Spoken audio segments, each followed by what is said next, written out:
Good evening, visitors. Welcome to the Australian War Memorial's last post ceremony. My name is Craig Burrell, and joining us today from the Royal Australian Army Ordnance Corps is Warrant Officer Class 1, Kim Owen. We warmly welcome the family of Flight Sergeant Donald Murray Gibson, whose story will be told shortly. We welcome the veterans who have served, those that are still serving, and the families that support them. We acknowledge the members of RSL and Services Clubs Association, RSL Victoria, and RSL Queensland, who are watching the broadcast of this ceremony across Australia. During the ceremony, wreaths will be laid at the base of the Pool of Reflection by family and visitors to the memorial. Please stand and join in singing the National Anthem.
The Australian War Memorial was the vision of Charles Bean, Australia's First World War official historian. Bean landed with the Australian troops on Gallipoli and stayed with them at the front through to the end of the war. The idea of this national memorial and museum came to him at Pozières, France, in the depths of the bloody fighting of 1916. Bean's idea was that this would be a place where families and friends could mourn their loved ones buried in faraway places. It would also be a place that could help all Australians understand what these men and women had endured and what they had done for us. Bean's vision, to which we remain true, is best expressed as inscribed in the entrance to the memorial's galleries. Here is their spirit, in the heart of the land they loved, and here we guard the record which they themselves made. Tonight, we will read the story behind just one of those on the Roll of Honour, which lists the names of more than 102,000 men and women who have given their lives for us in war and operations for more than a century. But first, we present a lament, Flowers of the Forest. Wreaths or floral tributes will now be laid at the base of the Pool of Reflection.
Today we remember and pay tribute to Flight Sergeant Donald Murray Gibson. Known to his friends and family as Don, Donald Gibson was born on the 15th of September 1920 in Walker, New South Wales, the eldest son of a large family of Cleveland and Ella Gibson. The Gibson family lived in Walker, where they owned Bowden Garage. Growing up, the young Donald attended Walker Primary School and Yanco Agricultural High School.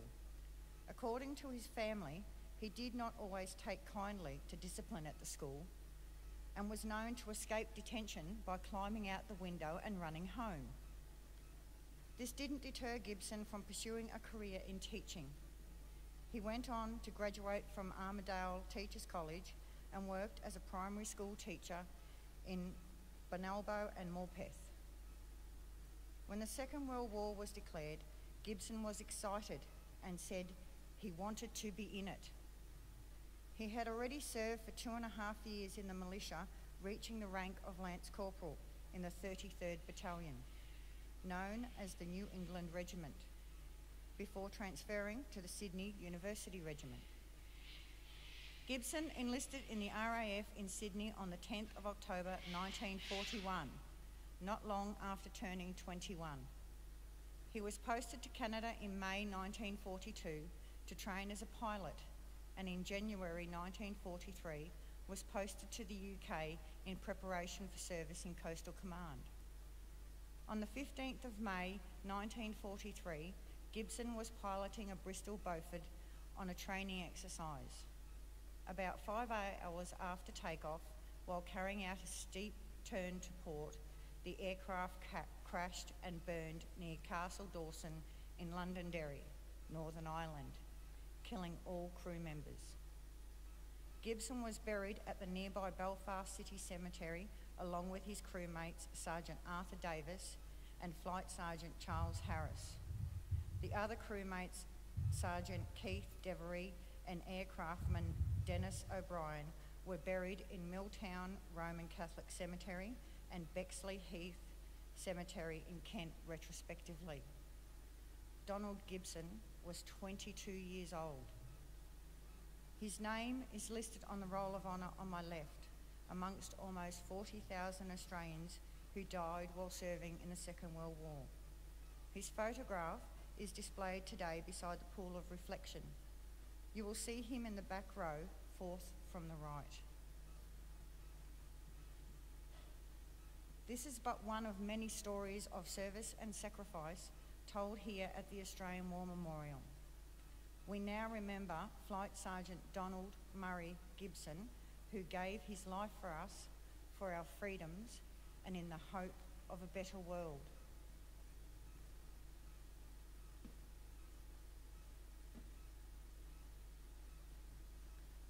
Please stand for the ode and the sounding of the last post.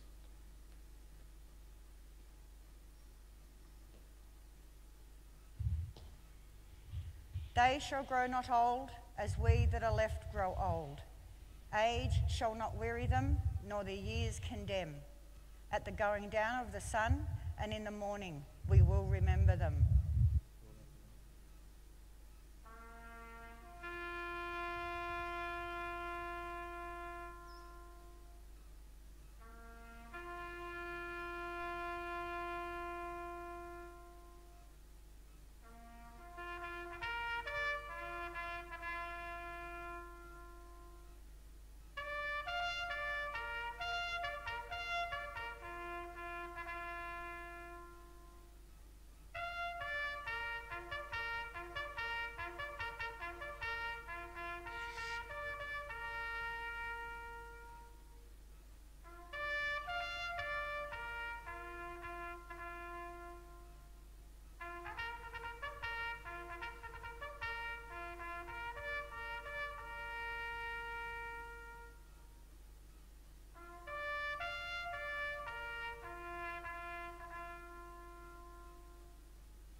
lest we forget.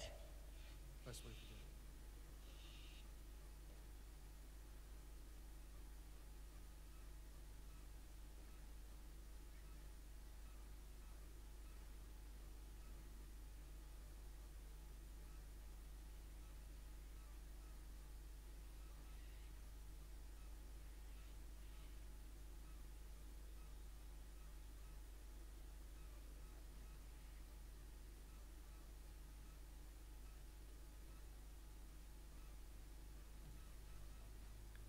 We leave you this evening with the words of the memorial's founder, Charles Bean.